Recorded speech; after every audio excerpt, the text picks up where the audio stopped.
Are you going to be one of the 10,000 aircraft flying into Oshkosh for 2023 AirVenture? With all those flights and 600,000 attendees, it's not your typical cross-country.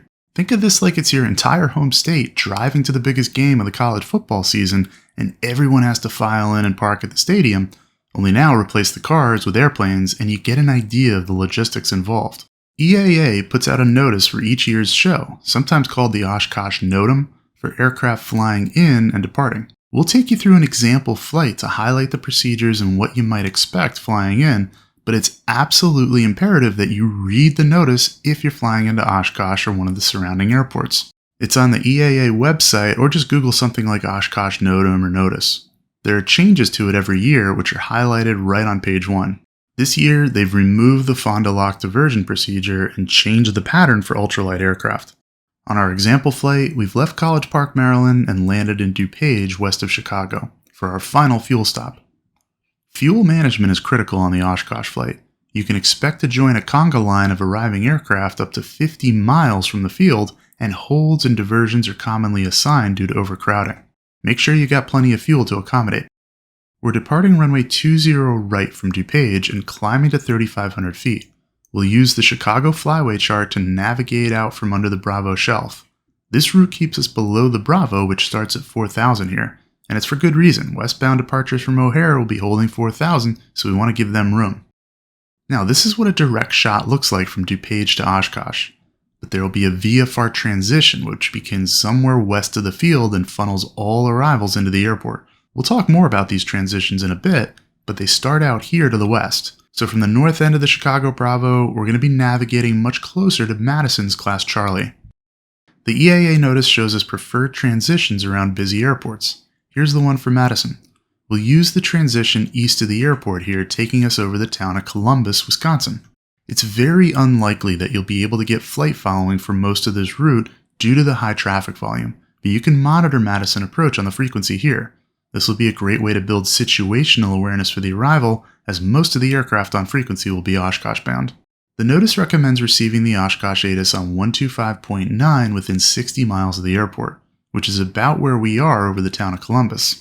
Besides weather and landing information, we'll also be able to hear the transition in use at the time, though of course this is subject to change by ATC. You should also switch over to Fisk Approach as you approach Columbus. It's on 120.7. They'll periodically mention the transition in use and runways for landing. Here's a snippet of what that sounds like. Oshkosh, arriving runway 27, become familiar with the procedure in the NOTAM. We are starting at Puckaway Lake. Puckaway Lake is the starting point. Need you directly over those railroad tracks, 1,800, 1 mile spacing, 1 mile spacing. You get any closer than that, we're going to start pulling you out. So 1 mile spacing. 1,800, 1,800, and 90 knots directly over those railroad tracks. Aircraft inbound to Oshkosh, arriving runways 27 and 36. Become familiar with the procedures in the NOTAM. The starting point is Puckaway Lake. Puckaway Lake is the starting point of your transition, 1 mile. So on this broadcast, they've mentioned Puckaway Lake as the transition point. This is the second furthest away on the procedure. They also mentioned that the altitude should be 1,800 and the speed 90 knots, and that separation with the aircraft in front of you should be no closer than 1 mile. All these stipulations are listed in the notice as well, though be advised that this year's separation requirement lists 1/2 mile, not 1 mile. But of course, this can be adjusted by ATC anytime. Also, faster aircraft can make the transition at 135 knots if 90 knots is too slow to fly safely. Coming across the east side of Madison like we did, we could proceed to any transition from over the town of Columbus. The recording mentioned Puckaway Lake as the transition, but let's do it from Endeavor Bridge to see the whole procedure. You'll notice there are VFR waypoints for each of the 4 transition points.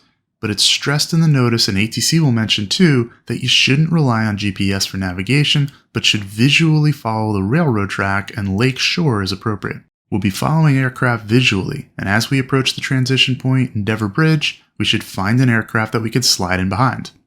The bridge itself doesn't show up in the sim, but it carries a railroad across this reservoir. We want to turn and begin following the railroad. Notice that at no time have we checked in with Fisk Approach. It's important to keep our radio communications to an absolute minimum, besides emergencies and other matters. Fisk Approach will be tracking the whole conga line visually from the tower, and likely with ADS-B as well. Everyone is doing the same thing, so there's no need to announce intentions, just follow procedures. Now that we've joined the line and are following the railroad, the fun begins. we're monitoring Fisk approach, which will be non-stop with controller instructions. Listen up for your own situational awareness, as there are bound to be a few twists along the way. You'll also need to manage speed and altitude. 90 knots is slow for our Cirrus, so we have some flaps out and our throttle back. And of course, there'll be an aircraft in front of us that we want to follow and not get too close to, so as not to create a concertina effect with other aircraft in line behind us. When we're over the town of Ripon, we're going to find the railroad on the northeast end of town. We're going to follow that to the town of Fisk. As we approach Fisk, the controllers will identify us visually by color and type aircraft or low wing, high wing, asking us to rock our wings to acknowledge. When we hear our plane, we're going to rock our wings and do as instructed. Turn right, fly eastbound over Fisk Avenue. 1,800, you're going to enter the left base for runway 36. My Cherokee type, go and set that right turn now. Right turn now for that Cherokee type. Nice job. You're going to monitor tower on 126.6. Have a nice day. MI half mile southwest of Fisk. Rock your wings. Oh, that's a wonderful rock. I'm going to have you continue northeastbound straight ahead along those railroad tracks. 1,800, you're going to enter that right downwind for runway 27 inside that gravel pit. You're going to monitor tower on 118.5. Welcome to Oshkosh. So we're told to follow the railroad tracks for a right downwind for runway 27. The other option would have been to make a right turn at Fisk following the road to go to runway 36. It's likely that both runways will be in use at once, so keep a sharp listen. Also, departures may be happening on a separate frequency, so there'll be other aircraft you don't hear on the radio. Fisk approach will tell us to monitor tower, at which point we could switch over. They'll give us the frequency, but for the north side for runway 27, it's 118.5. We should start our descent at midfield, and then tower will announce our landing clearance, including where on the runway we should touch down. There are 3 colored dots on runway 27, orange, green, and white. Multiple aircraft will be cleared to land on the same runway, and the dots help separate aircraft on different segments of the runway. Detail rolling down the runway, nice job there, and left turn off into the grass when you can do it. Welcome to the show. As soon as you can make that turn, that'd be great. They got traffic waiting to go behind you. Cessna turn base. We'll be cleared to the green dot, which doesn't appear on the sim, but is right where the beginning of runway 13 intersects. It gives us 3,100 feet of available runway. We obviously don't need to hit the dot exactly, it's not a spot landing contest, it's just a way to separate aircraft. On landing, we should roll off, and rather than contacting ground or anyone, be on the lookout for EAA marshalers. We'll have a homemade sign out the left-hand side of the aircraft showing them what our plans are, and we'll use General Aviation Parking, GAP. Sometimes it just gets too busy to continue aircraft inbound, and ATC will assign VFR holds. The holds will be based on where you are in the transition and typically involve circumnavigating one of the lakes counterclockwise. There are procedures for departing the hold as well. Have a great time flying into Oshkosh. It's part of the fun of the event, but it'll really test your nerves. Be prepared for the unexpected. Aircraft not following procedures, not listening to the radio, getting disabled, controllers getting flustered, over congestion. These are all things that happen every year. Have a diversion airport planned just in case.